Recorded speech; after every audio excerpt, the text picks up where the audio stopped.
Qui était Ernest Ouandjé?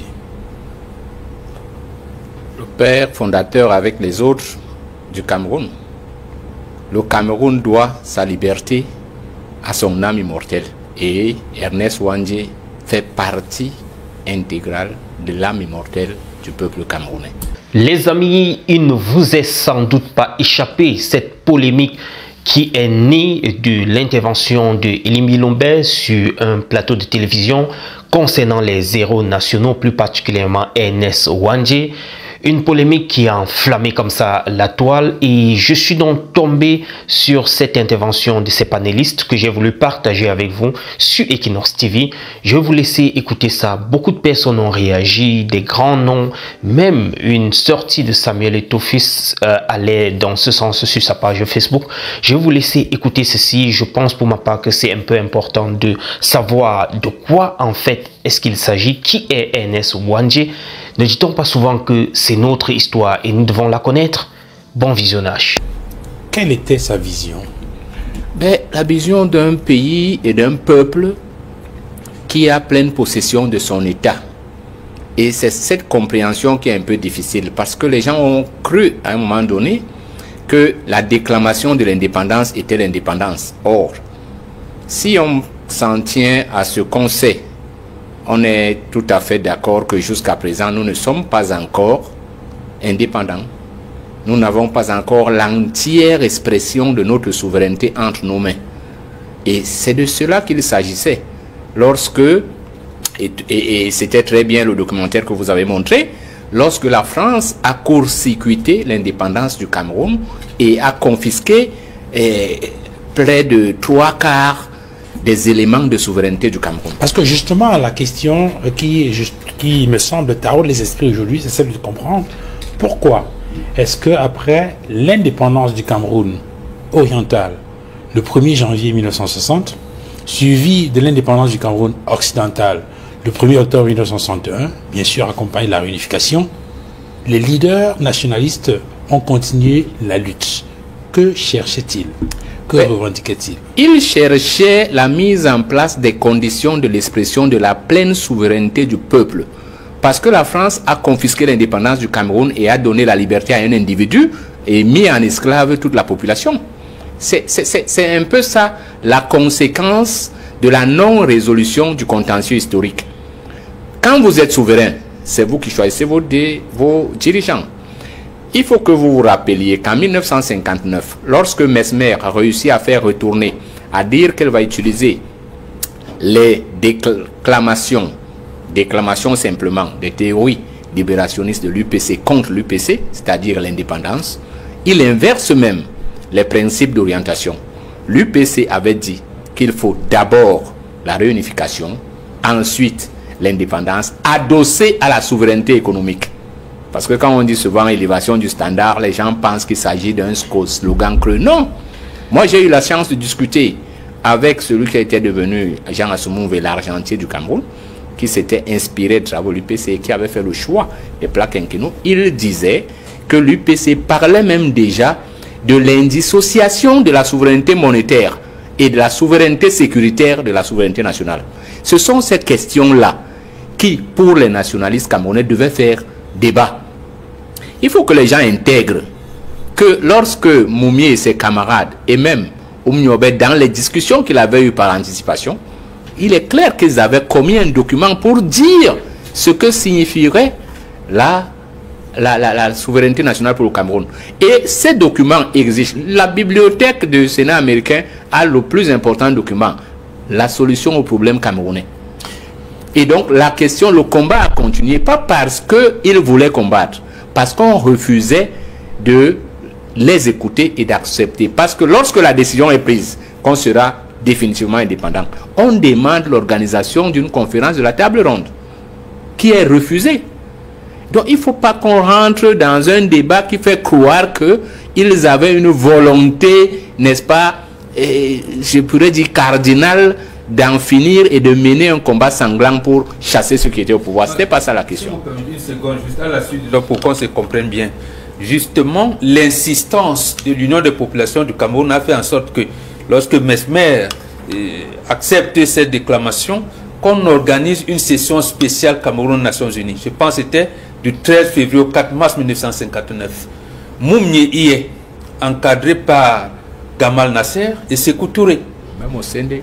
Voilà, et au sein d'Afana, en fait, je dis, il conduit la délégation encadrée par ces deux présidents-là. Je pense que Nkrumah également.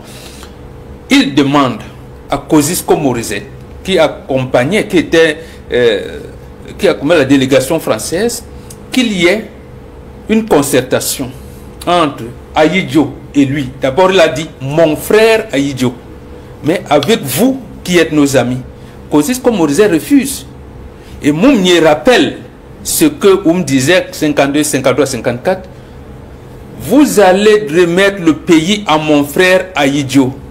Il est essentiel que vous l'aidiez à faire ce Cameroun d'un pays prospère en commençant par la réunification. Parce que si on ne le fait pas tout de suite, vous allez créer un différend que il sera difficile de résoudre.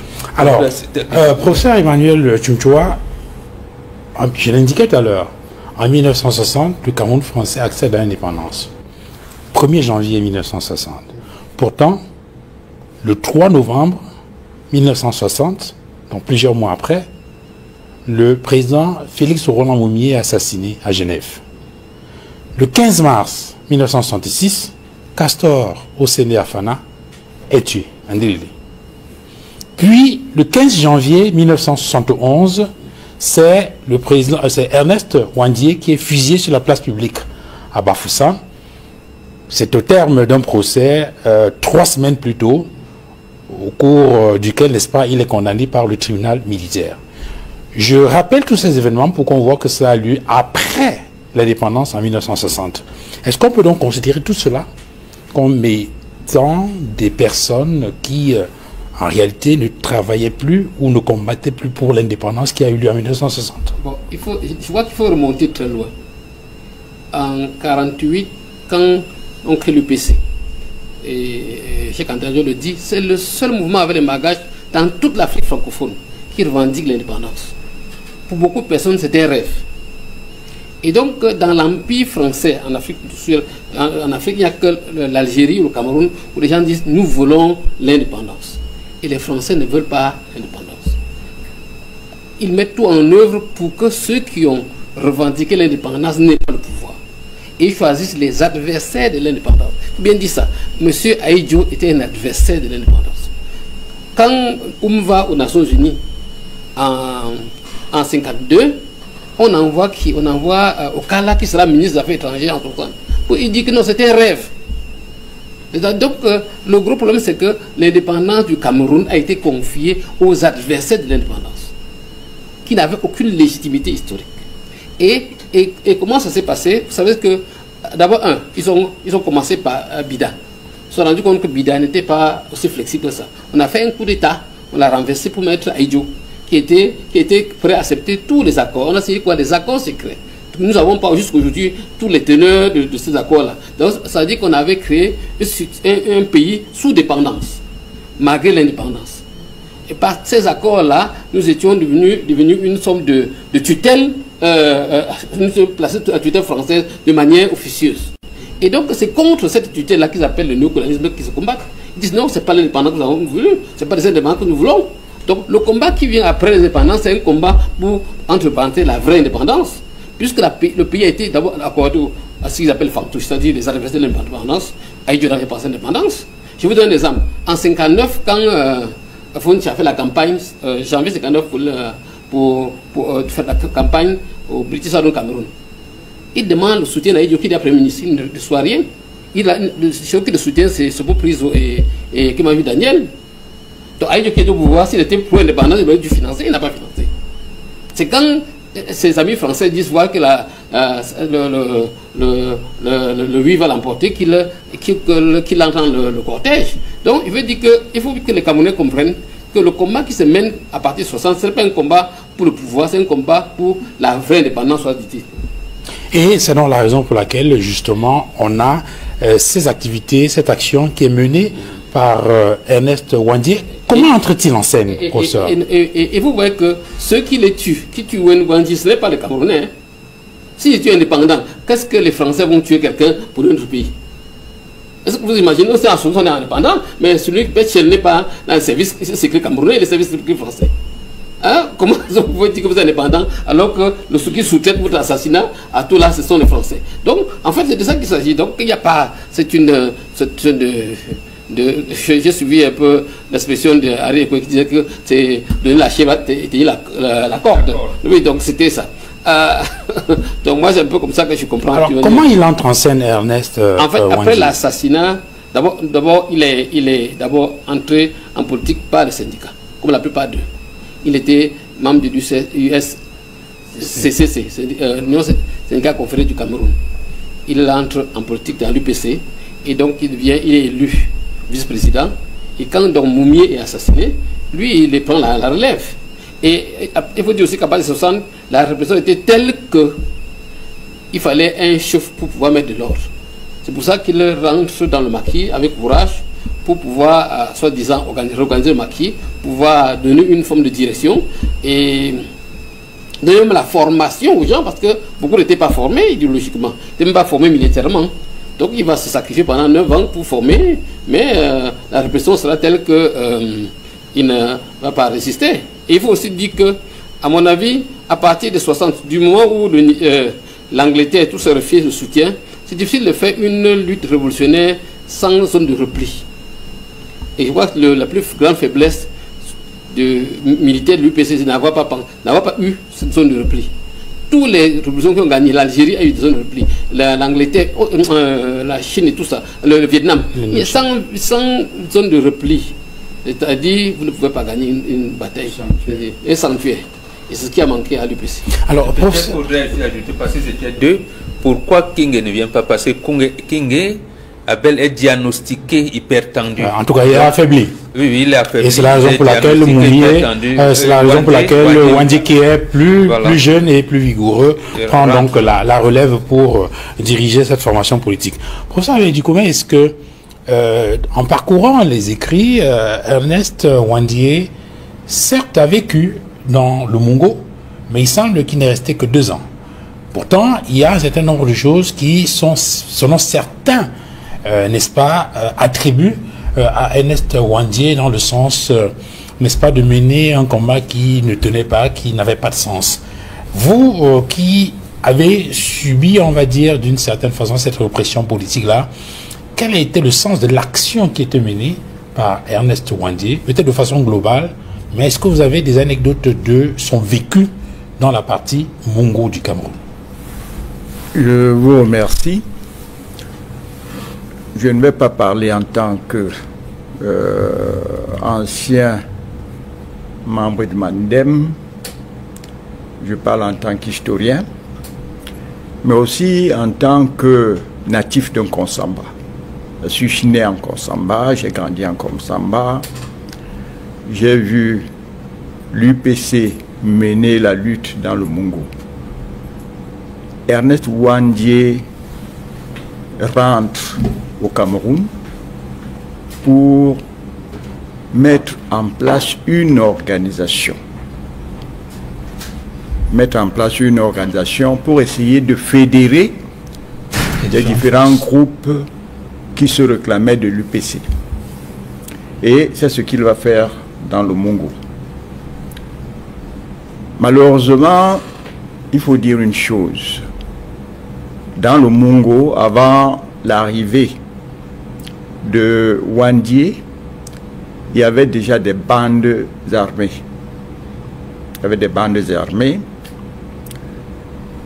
Ces bandes armées étaient formées de gens sans loi, sans foi ni loi, et qui ont essayé de mettre le Mongo en coupe réglée. Lorsque Wandji arrive, il réussit à organiser certains groupes de nationalistes, mais qu'on le veuille ou non, il y en a qui lui échappent parce que ce qui les intéressait, ce n'était pas la politique, mais c'était tout simplement ce qu'ils pouvaient tirer de leur déprédation. Et il y a une confusion dans l'esprit de certains Camerounais. Parce que Wandi était le chef de l'UPC, hein, le président de l'UPC, c'est lui qui a organisé tout ce monde et qui a cautionné les meurtres qu'on a vus dans le Mungo. Et c'est pour ça que certains se permettent aujourd'hui d'accuser un fervent nationaliste. Wandi était d'abord un militant nationaliste. Il était ensuite un révolutionnaire. Moi, je ne vois pas Wandi en train de cautionner un projet comme celui-là, mettre en coupe réglée le Mungo. Vous comprenez? Donc, ceux qui aujourd'hui le traitent de bandit n'ont rien compris. Ils n'ont rien compris. Ils n'ont rien compris à la marche de l'histoire. Et ils n'ont rien compris à l'histoire de cette région qu'on appelle... Parce que dans le sillage de ce développement, on a entendu parler des expropriations des populations et bien d'autres choses. Non, il y a eu des abus. Il y a eu des abus. Et tout le monde a été victime de ces abus. Tous ceux qui habitaient le Mungo, il faut comprendre une chose. C'est que le Mungo a accueilli des gens qui venaient de partout, de toutes les régions du Cameroun. Ces gens se sont installés, certains volontairement, certains ont été amenés parce qu'il y avait des travaux forcés, parce qu'il fallait des travailleurs dans les plantations européennes, etc. etc. Ces gens se sont donc établis dans le Mungo. Certains ont fait fortune, certains, parce qu'ils travaillaient par exemple dans des plantations, ils étaient mal payés, n'ont pas fait fortune. Et c'est parmi ces gens qu'ont été recrutés ceux qui ont formé des bandes armées qui n'avaient rien à voir avec l'UPC. Hein? Il y a peut-être eu un certain nombre de gens qui ont quitté l'UPC pour s'engager dans ces bandes armées, mais on ne peut pas attribuer à l'UPC toutes les exactions, hein, qu'on a connues dans le Mungo. Alors, professeur, justement, j'allais revenir à vous sur cette question-là. Au finish, donc, qu'est-ce qu'il faut retenir? Il y a donc une confusion entre les groupes armés, les bandits, qui écumaient la région, et d'ailleurs, qui est antérieur à l'arrivée de Ernest Wandi, ou bien il faut, à ne pas confondre donc justement avec ce que certains tentent d'appeler une sorte de révisionnisme. Non. Dans le journal La Voix du Cameroun de juillet 1962, Wandi décrit une scène qui était commune là-bas. C'est-à-dire, même les gens du pouvoir montaient des gens. Il accusait normalement le député, comment on appelle là, Ekwabi Wane, de monter des gens, des groupes, pour aller attaquer les plantations, voler les récoltes, et voler les récoltes pour aller vendre et accuser l'UPC. Il a écrit normalement ça en juillet 62. Donc, que ce n'est pas... Si on ne peut pas être en même temps en train d'organiser le pillage et condamner le pillage. Et donc, pour dire qu'il y a eu des bandes dans toutes les révolutions, il y a des contre-révolutionnaires, c'est-à-dire des gens qui agissent à leur compte comme bandits. Il y a des gens qu'on organise, qu'on monte, que le pouvoir monte pour discréditer la lutte. Et ça s'est passé dans le Mungo. On a monté des gens pour discréditer la lutte, qui sont des bandits. Et donc, à mon avis, donner ma grande difficulté, c'est que des gens qui ne font pas un travail sérieux de terrain, d'investigation, lancent des accusations sur des gens, sur l'honneur, la dignité des combats des gens. Et ça, c'est minable. Oui, professeur. Je voudrais dire qu'il y a eu dans le Mungo ce qu'on a appelé une économie de guerre. Il y a des gens qui voulaient profiter des troubles qui régnaient dans le Mungo pour s'enrichir. On le sait. C'est la même chose qu'on voit aujourd'hui dans le Nozo. Hein? il y a des gens qui échappent à tout contrôle. C'est des bandes armées qui rançonnent la population, qui se font payer des taxes, etc., qui n'ont rien à voir avec ceux qui dirigent le mouvement de rébellion ou qui a dans le nord-ouest et dans le sud-ouest. Si on s'en sort, au finish, donc, il ne s'agit pas forcément d'une sorte de révisionnisme, mais plutôt une confusion, je n'ai pas voulu dire une sorte d'absence de culture. C'est gentil, il s'agit bien de révisionnisme. Moi, je vais vous dire une chose. C'est très bien le rapport que la France a sorti, il faut que les gens aillent le lire. Cette structuration du banditisme dans le Mungo commence en 1956. Parce que quand l'UPC entre en rébellion, elle n'entre pas. Quand l'UPC rentre dans le maquis, elle n'entre pas pour prendre les armes. Elle fuit une situation de violence qui lui est imposée. Et le comité central de Neubel et celui de Deido prépare, annonce au chef qu'il va falloir qu'on se prépare à la guerre parce que pour te protéger, il nous faut les armes. La deuxième étape, et le maquis recule d'abord en Sanaga Médecine comme nous l'avons vu, mais là-bas aussi il y avait eu les exactions jusqu'aux années 73. Sauf que quand la lutte veut s'organiser à partir de l'extérieur, Conakry et le Caire, et que les Moumiers, les Abel King commencent à avoir du soutien, on sait après qu'il y aura le front du Sud qui doit s'ouvrir. La France comprend que si cette résistance se met en place, elle risque d'avoir la même victoire que la résistance algérienne. Et elle amène les méthodes qu'elle avait vues là-bas. Les banditismes qui sont organisés dans le Mungo sont organisés par certains agents français et certains collaborateurs exfiltrés qui flairent, comme disait le professeur Dikoumé, l'occasion de s'enrichir en usant de la guerre. Vous avez vu Delaunay vous dire maintenant qu'il a organisé la garde civique. Mais certains agents actuels, certains notables de la région du Mungo de l'Ouest actuel, même certains chaufferies ont été détournés et mis en place grâce à ce système parce qu'ils ont combattu les nationalistes. Allons faire les études. Donc ce n'est pas les UPC, ce n'est pas les héros nationaux du Cameroun qui ont utilisé cette situation. Elle avait été utilisée contre eux pour les discréditer. Et actuellement, ce que nous devons faire, justement, c'est rétablir la vérité et sanctionner. C'est rétablir la vérité et sanctionner. C'est pour ça que vous voyez, depuis le décret du 16 décembre 91, ça fait quand même beaucoup, ça fait 32. La loi qui porte réhabilitation de certaines figures. Vous imaginez une loi. Est-ce que vous savez que le premier nom c'est Amadou Ahidjo? Et vous imaginez quelqu'un dire qu'Ahidjo est un bandit et on le laisse, personne ne réagit. Vous croyez que c'est anodin? Moi je ne pense pas que c'est anodin, il ne faut pas qu'on s'amuse. Il s'agit de l'UPC.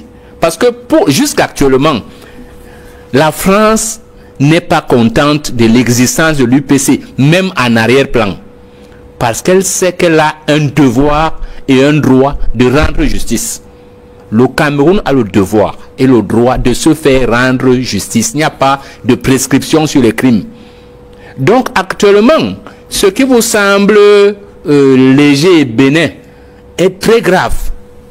Il s'agit là d'actes condamnables. Et il nous faut les dénoncer avec la dernière énergie.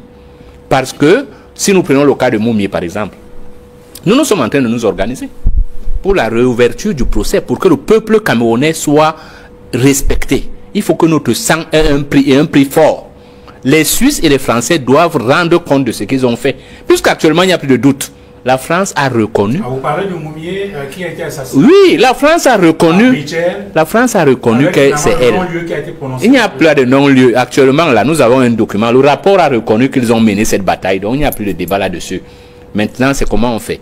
Et au niveau national, il faut donc qu'elle reconnaisse, puisqu'elle a dit dans son rapport qu'elle a les collaborateurs. Et c'est eux qui dirigent le Cameroun. Le Cameroun est encore considéré comme un département français. Il faut qu'on le dise la vérité. On est un département avec une autonomie interne complète, plus ou moins. Alors, puisque nous faisons un focus ce soir, Bengan Kaye, sur Ernest Mandier, il me semble qu'il y a une ou deux anecdotes sur la vie de ce personnage en rapport avec le sens élevé qu'il avait n'est-ce pas, de la personne humaine. Il y a je crois, une anecdote qui concerne le colonel Edouard Etonde Koto. Il n'y a pas que lui. Il n'y a pas que le colonel Etonde. Il y a, en fait, on va citer deux qui sont vivants. C'est Mingue. En 61-62, c'est Mingue, lieutenant à IDEA. Et Etonde Koto est là. Mais surtout, il y a Titus Malonga aussi. Parce que lorsque Wandje arrive, comme l'ont dit les précédents orateurs, il organise le 15 septembre 1961 une réunion de réorganisation du maquis. Voilà ce qu'il dit. Toute organisation militaire ou paramilitaire qui continuera à se couvrir du manteau de l'UPC et de son armée pour commettre des actes et exactions sera considérée comme servant la contre-révolution. C'est clair. Il se passe donc quoi? Discipline. En Sanada maritime, et si vous avez entendu parler de Tank Noé, un certain nombre de choses, à partir des DA, pour le Loma, je vais dire toute la zone Longas et d'autres, ont un quartier général à Japoma. À Japoma, et c'est encadré par les Tank Noé. Ils prennent en tenaille l'armée camerounaise, parmi lesquels Semengue. Wandje dit surtout pas eux. Parce qu'il y avait une certaine lecture au faciès. Parce qu'on dirait, il y a les Tchadiens dans, il y a. Donc pour l'armée, ensuite par Wandje, dont l'un des lieutenants était d'ailleurs un gars de Mongo, Makembentolo. Son nom de code, c'était Freeboy. C'est lui, il était commandant dans la région de Tchang, mais il contrôlait. Il dit surtout pas lui. Pourquoi? Parce que c'est eux, surtout lui, Semengue, qui constitueront l'armée de demain. Ils font la même chose dans le Mongo, où Edouard Etonde Koto est pris en tenaille. Il dit ne tirez pas. Et non seulement il dit ne tirez pas sur Edouard Etonde Koto, ne tirez pas sur Semengue. Il va plus loin en disant actuellement au Cameroun, l'officier le plus ancien au grade le plus élevé, c'est un anglophone qui s'appelle Titus Malonga. Qu'est-ce que nous pouvons mettre en place pour mettre nos enfants en transition? Donc il envisage donc, bon, on les invite, mais qui ils ne verront pas, puisque le fonds d'investissement pour le développement économique et social, c'est un fonds français. Ils n'accepteront pas. Comment trouver les agents à l'extérieur pour pouvoir parler à ces trois brillants qui ont fait, et l'autre vient de la Grande-Bretagne, les deux autres en France, Saint-Cyr notamment, pour leur dire que le Cameroun leur appartient et comment organiser la lutte. Voilà, en réalité, c'est des témoignages que nous avons eu, moi, de Makembentolo, plus d'autres. Donc, qui était lorsque même j'ai lu, j'avais parlé, bon, aujourd'hui, je dirais de glorieuse mémoire, Charles Teba Yene, quand il fait l'interview avec le général Semengue, je lui ai dit, il est ancien de l'église, fais-moi le rencontrer. Même colonel Bank d'ailleurs, il avait contesté certaines orientations, il a dit, nous avons combattu les nationalistes, mais en fait, ces gars ne voulaient pas nous tuer. Vous voyez, c'est ça l'orientation d'Ernest Wandje. Alors, professeur Emmanuel Tunchoa, sur les anecdotes que rappelle ici Bengan Kaindie, le sentiment dont on peut avoir, c'est que Ernest Wandje, puisque c'est de lui qu'on parle, avait une vision du Cameroun. Il le voyait plus loin que ces luttes nationalistes et ces questions circonstancielles. Si vous voyez bien, si vous avez connu le combat révolutionnaire n'est pas de tuer quelqu'un, c'est de créer un rapport de force pour négocier. C'est ça le but, c'est créer un rapport de force favorable pour négocier. Ce n'est pas de tuer pour tuer, ce n'est pas la tuerie, ce n'est pas par plaisir qu'on tue quelqu'un. Donc dans le cas d'espèce, il se dit, ben, si nous prenons le pouvoir demain, nous avons besoin de faire une armée. Si nous tuons tous les généraux de l'armée de Cameroun, l'armée n'auront pas une armée demain. Donc ça c'est des officiers. Donc le rôle c'est cette carence idéologique qui amène les gens à dire n'importe quoi. Il ne s'agit pas de tuer, ce n'est pas pour tuer, ce n'est pas par plaisir que les gens sont entrés en guerre. C'est parce qu'ils ont voulu créer un rapport de force. Et c'est après l'échec de toutes les négociations qu'ils se sont dit, bon, on va créer un rapport de force armée pour pouvoir négocier. Oui, comprenez. Donc, à mon avis, ça, il faut bien comprendre. Imaginez-vous que, pourquoi est-ce que la lutte armée prend une retournure? Regardez bien, en 1957, les Français décident la loi cadre. Et dans la loi cadre, pour la première fois, on va faire des élections démocratiques au Cameroun. Qu'est-ce qu'ils font? Ils refusent d'appliquer le suffrage universel direct. D'abord ça. Il faut bien comprendre. Oui, c'est-à-dire qu'on a encore un suffrage restreint où on choisit les électeurs, on choisit les éligibles. De deux, ils refusent de faire une loi d'amnistie qui permet à ceux qui avaient été écartés de la scène politique d'entrer pour négocier. Donc en fait, on fait tout et tout pour que pour écarter ceux qui, d'une manière ou d'une autre, avaient contribué au combat national. Et c'est parce qu'ils se sentent écartés de l'avenir du pays qu'ils disent non, il faut créer un rapport de force favorable pour pouvoir négocier, imposer un agenda au Cameroun. Voilà un peu le cœur de la lutte. Ce n'était pas par plaisir ou parce qu'on voulait voler une poule, une chèvre ou le café. C'est pas ça. Ça c'est vraiment, c'est une manque de culture intellectuelle et politique. Alors, professeur Albert Dikoumé, en regardant tout ceci et en écoutant les uns et les autres, finalement, qu'est-ce qu'il faut retenir du sens du combat qui était mené par Ernest Ouandié? Quelle était sa vision et comment il entrevoyait le Cameroun, le vrai Cameroun, le Cameroun véritablement indépendant? Quand vous parlez d'Ernest Ouandié, vous parlez de l'UPC. Puisque Ernest Ouandié n'était pas un homme seul. Il appartenait à une formation politique qui s'appelait l'UPC. C'est la vision de l'UPC.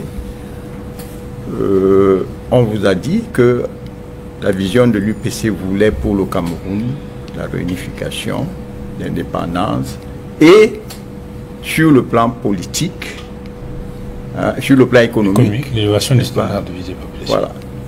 Donc, c'est cette vision qui était celle de Ouandié, mais aussi de la plupart des UPCistes. Il fallait que le Cameroun soit véritablement indépendant. Est-ce que le Cameroun, en 1960, était indépendant? Nous avons parlé des accords secrets de la décolonisation. Pourquoi il y a eu ces accords secrets de la décolonisation? Pour que la France continue d'avoir la même mise sur le Cameroun. Si vous alliez dans les ministères, il y avait plein de conseillers techniques qui encadraient les responsables de ces ministères. Lorsque vous alliez même dans les établissements scolaires, il y avait des coopérants.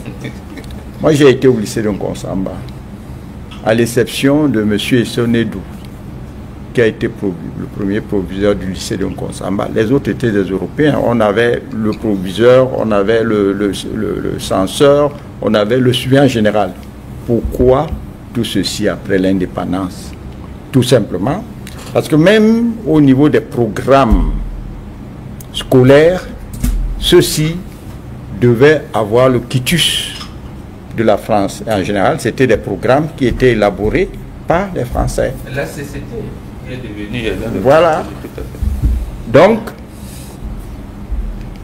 les Français n'ont jamais voulu octroyer une véritable indépendance au Cameroun. La preuve, jusqu'aujourd'hui, non seulement le Cameroun, mais la plupart des pays de l'ancienne Afrique occidentale française, l'ancienne Afrique équatoriale française, utilisent encore le franc CFA. Alors que toutes les anciennes colonies britanniques ont chacune sa monnaie. Cela signifie quelque chose. Ces accords nous gâchent encore la vie jusqu'aujourd'hui. Nous sommes encore victimes de ces fameux accords. Autrement dit, Kandji... ce que je voulais ajouter, c'est poser une question. Pourquoi c'est aujourd'hui que surgissent tous ces critiques contre Ouandié, contre l'UPC et même contre Oumniobé? Pourquoi aujourd'hui? Pourquoi en 2025? Et quelle peut être la réponse à la question, professeur Albert? Tout simplement, la situation est presque la même. La situation politique du Cameroun. Les élections, c'est l'année des élections. Oh non, oui, absolument, mais faut... Ernest Ouandé est l'un des pères de la liberté du Cameroun et de son indépendance, jusqu'aujourd'hui.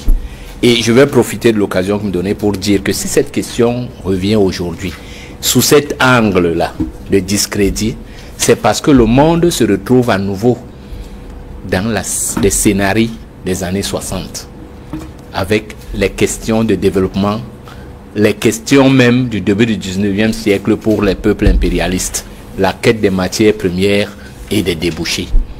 Si le Cameroun, le projet Cameroun, tel que Ernest Ouandé et ses camarades l'avaient pensé, on va en fait vers le réveil de l'Afrique à partir du réveil du Cameroun. Voilà pourquoi on s'acharne à la fois sur l'UPC et sur les héros du peuple camerounais, sans que ceux qui ont signé le décret ne les défendent. Il faut relever ce point de vue. Parce que Ouandé est comme Ahidjo ou comme Biya lui-même. Donc, outrage à Ouandé égale outrage au président de la République. Et le code pénal actuel du Cameroun sanctionne de manière sévère. Mais jusqu'à présent, personne n'a bougé son petit doigt. Alors, Benga Kandji, finalement, qu'est-ce qu'on retient à la fin